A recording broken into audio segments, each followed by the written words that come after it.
Brand new Hyperlite motor right out of the box.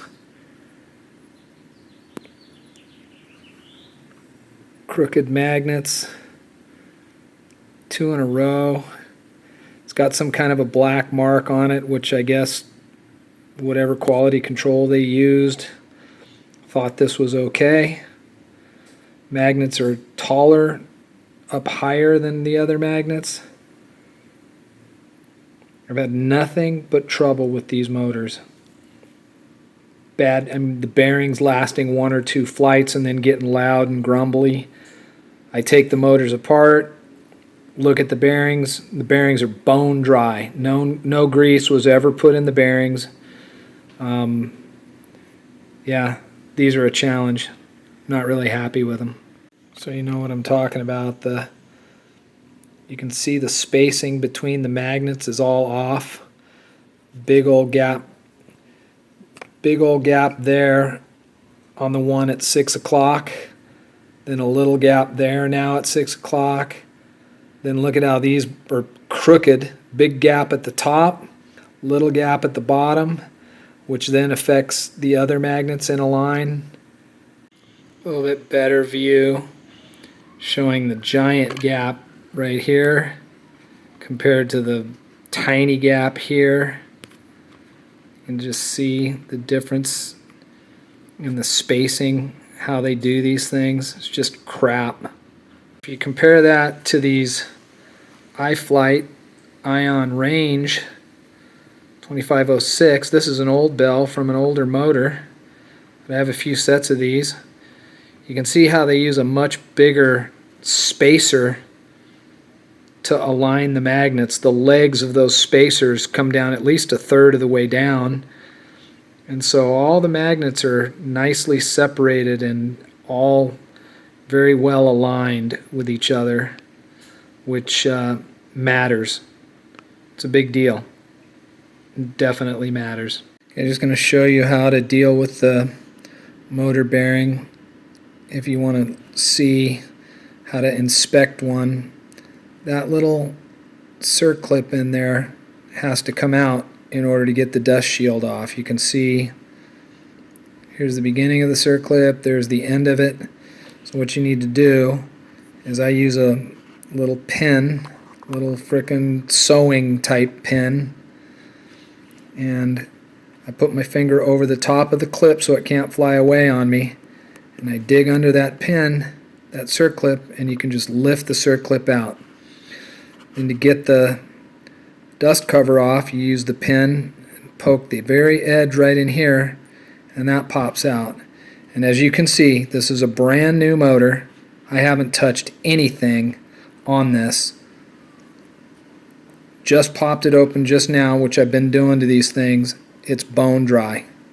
There is absolutely no grease, no oil, no nothing in this motor, which is why in these bearings. And this has been true for pretty much every one of these Hyperlite motors I've taken apart. Bone dry from the factory and shitty magnets, and I think I paid $23 a piece or something for these motors. It's really not acceptable. So what I do is I have a little syringe filled with Torco assembly lube for assembling engines, and basically I just use that syringe and I frickin' squeeze some good old assembly lube in there. And assembly lube is very sticky. It's got a high viscosity, but it's designed to stay where you put it for the initial assembly of an engine. So I just kind of go around and I inject the lube into the bearings. And this, I'm just showing you what I do here. This is a junk bearing. It was run dry. This is, this is before I discovered that these bearings were coming dry from the factory. So I'm not going to run this one. I'm just kind of showing you what I do. to all my motors now. Every motor that I get, I open it up before I even mount the motor, and I lube it up. So now just replace the dust cover. You know, it's got a little hump. You want the hump up. Set that back on the bearing. Okay, and take your snap ring, again, the snap ring that you pulled off of the bearing, and what I do is I set it down on the top, and I get the front edge of the very front little edge down in the groove, and then with my finger I just walk. You got to keep this finger on top, or this thing will go flinging off into space and you'll never find it. But keep some pressure on that and just sort of pop that little circlip back down in the groove, and then use your pin to sort of nurse it around the edge of that clip to make sure that it's fully seated back in its spot. And I've got motors on my 6S quad that I lubed brand new before I got them, and those motors still sound brand new, and I've probably got 20, 25, 30 packs through them by now. So anyway, that's how you do that. Just squirt some lube in there, lube the bearings up. Yeah, some of this oil will migrate out because this is not a hermetic seal, but it's a small price to pay when these bearings are $2.99 each or whatever they are. They're almost $3 each, I think. But anyway, that's how you service a bearing, and then press them back in. I'll show you here in a second how to get the bearings in and out of a motor. Okay, back to this guy. This is that Hyperlite 1922 kV shit motor. If I was going to use this one, obviously I would use my lube, and I'd lube that bearing. And on the top bearing, you don't even have to take it out. You don't even have to take it out of the motor to lube it. And I've gotten to the point now where I can get that circlip and that dust seal out of the bottom of these without pulling the bearings. It's a little bit less wear and tear on the bearing. You don't have to pop this guy out. There's a couple of tricks to getting the bearings out, which I'll show you later. But anyway, if you go at this kind of slowly and use the pin like I showed you, you can get that snap ring and that dust seal out of the bottom bearing.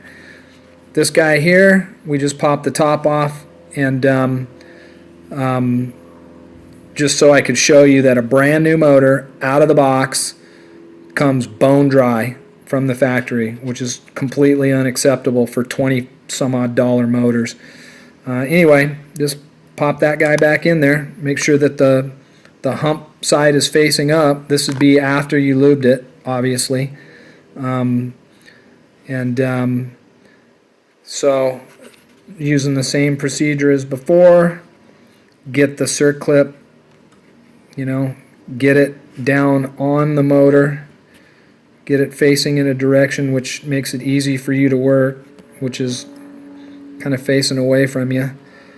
Get the first part of the circlip down in the groove, and then push the other edge in with your fingernail.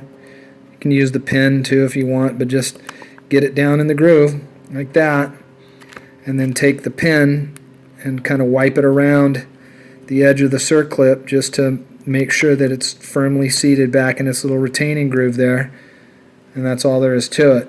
You can lube these motors. You lube the bearings without even taking them out of the motor if you take your time and have a reasonably clean workspace, so that if the clip goes winging off into space, you can actually retrieve it or recover it. Anyway, okay, I'm going to show you how to remove the bearings from a motor. It's going to take a couple minutes. I keep a little kit. It's got some screws in it that I think these are 4mm screws. That fit right through the middle of a bearing. So I keep a little kit. You're going to need a punch. You're going to need a little hammer. I got a little brass hammer with a plastic end on it. First thing you're going to do is, depending upon what kind of motor you have, take the screw out of the bottom.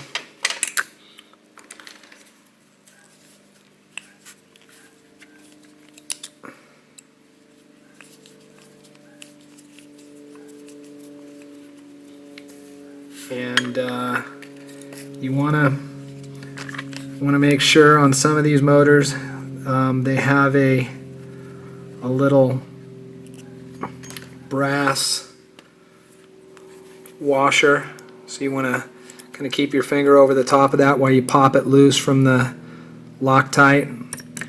I use a little dental pick that I got for $1.99 at the hardware store. Take the screw and the washer and set it aside. And then if you're lucky, some of these motors, these Hyperlites seem to be the worst, but the Loctite that they put on there, they just go bananas with the stuff, and so it ends up, there's a bead around the shaft of the motor that won't let you pull the motor apart. But in most cases you should be able to just pull the motor apart. And you can see on these motors, this motor, you can see that oil that's on the top there. That's the oil from, I've serviced these motors already. This one's a piece of shit because it's got an out of round housing. When I spin it up in BL Heli and I spin it up slowly, I can watch it and I can see this housing just going brrr. So it's way out of balance. Bearings didn't solve it. But you can see, I've run this probably 4 or 5 packs trying to figure out what was wrong. And that's kind of all the oil that's going to come out of them. It's not a lot, but there's definitely some, and it definitely depends on how much you put in there. But it doesn't really get anywhere else that you need to worry about. So kind of a non-issue. All right?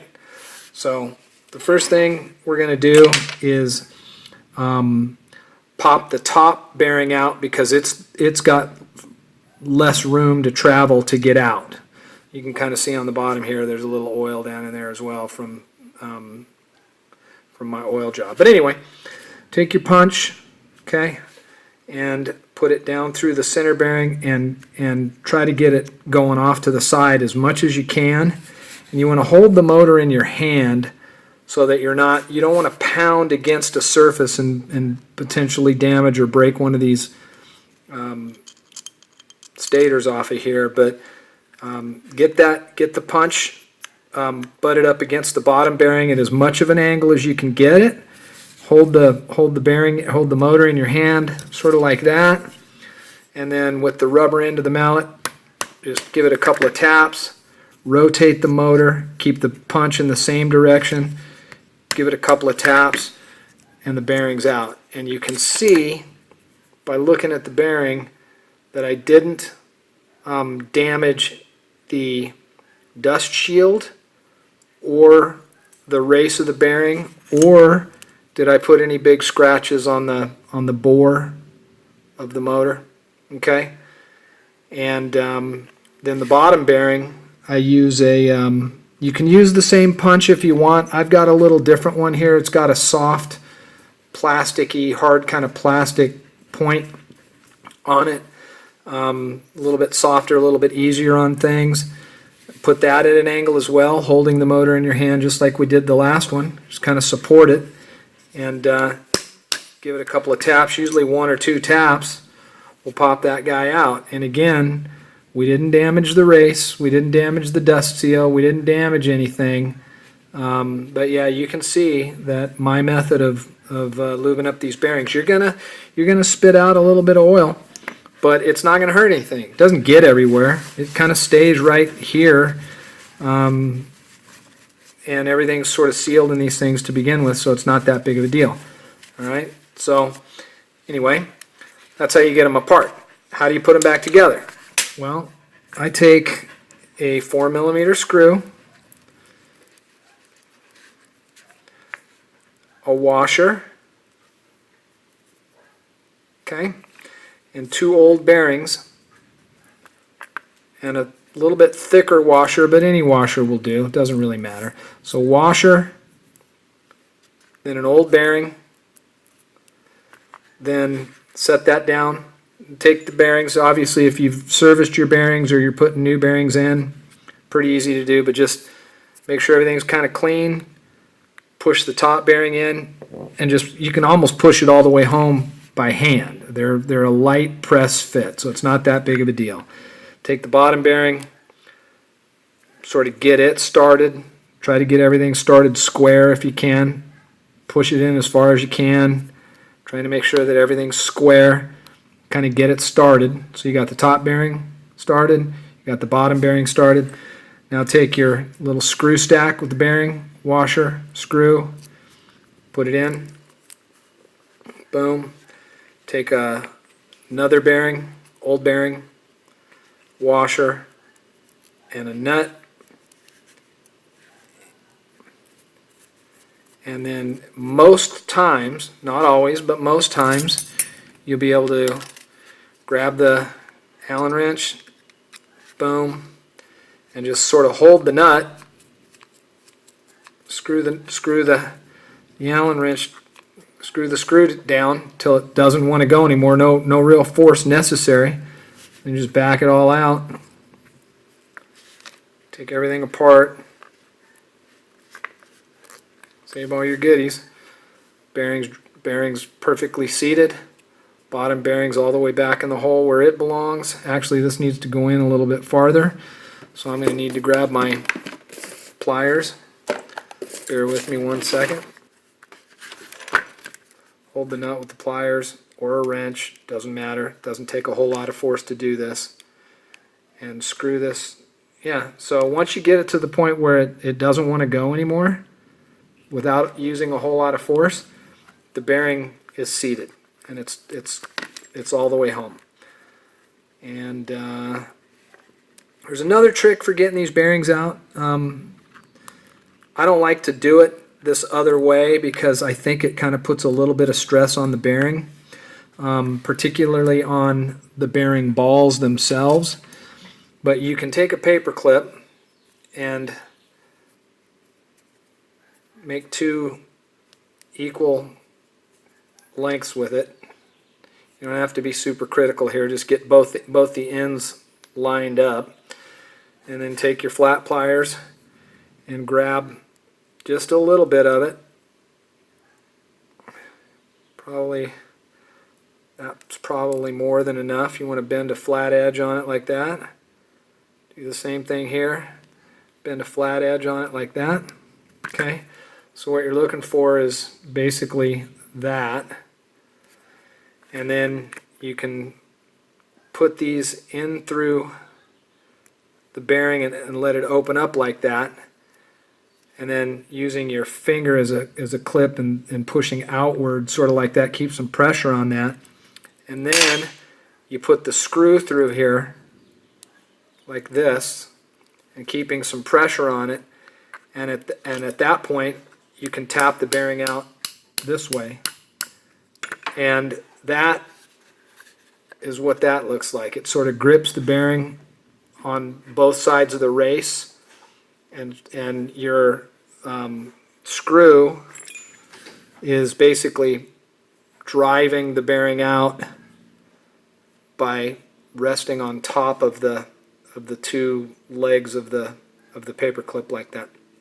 I don't like doing it this way because you're basically using the balls of the bearing against the outer race and against the inner race, and as you're hitting on that center, as you're driving on that center race, you're hammering the bearings into the outer race. And I think you could put a flat spot on a bearing pretty easy that way. My method of using the punch, when you go down in there at an angle and you're basically picking up the edge of the outer part of the bearing race and driving the bearing out that way. It's 6 to 1, half dozen to the other. Doesn't really matter how you do it. These bearings are not going to last you a lifetime anyway, so just get them out however you can. But this motor is bent, not bent, but it's the bell is out of whack on it, and so I'm pulling these motors and going with Hyperlites on this quad because I'm freaking done dealing with these junk Hyperlites. Been through 3 or 4 sets of them so far, and every single one of them has been a piece of crap. Dry bearings and just garbage. Everything kind of screwed back together. Your Allen wrench, your pliers. It really does not take a lot of force to reseat these bearings, so just screw it. You can see it drawing the bearing in. Done. Once it's seated, doesn't require a lot of pressure, a lot of force, but once it's seated, it's there. Take it all back apart, get your old stuff out of there. There's your old bearing, your screws, boom, tools. It's really kind of all you need to service bearings. That's how the geezer does it. Alright? Don't buy Hyperlite motors, they suck.